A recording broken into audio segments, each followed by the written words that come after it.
It's a problem that cities throughout the U.S. grapple with: homelessness. The Catholic Church teaches us that housing is a core part of what it means to live a dignified human life, and that having adequate shelter is a basic human right. Our Veronica Dudo talked with a woman from Catholic Charities about what they're doing to solve the problem.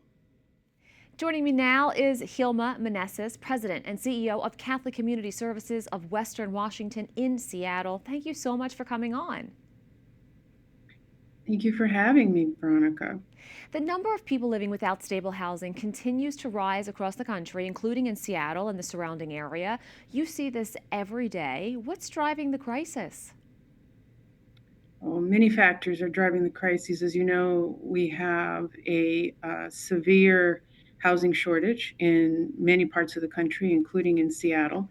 But the cost of living is just growing and growing, and people can't afford. We've seen school teachers around the country sleeping in their cars, etc. And also, there is a major behavioral health, mental health crises that is exacerbating the homelessness population, as well as a substance abuse catastrophe around the country.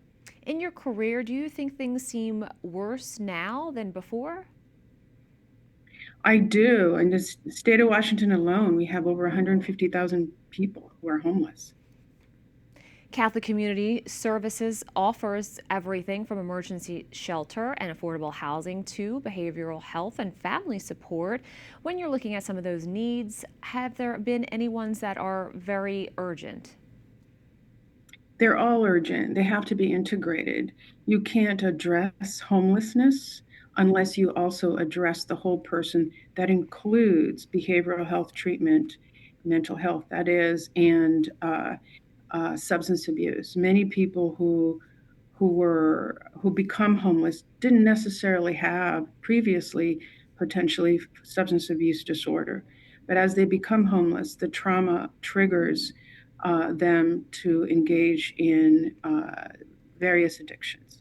And so, in order to address homelessness, you have to integrate treatment. The whole purpose of treatment is to treat the whole person.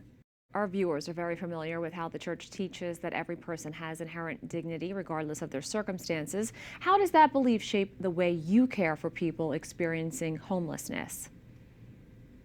Thank you for asking. That's a very, very important question. In some cases, other nonprofits or other institutions, again, might only care for part of the person, just the homeless, just the housing, that is, and not the full person.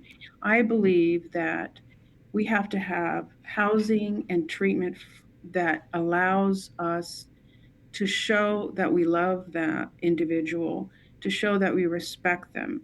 We want to put them in places where we would potentially live, not just necessarily someone who is poor.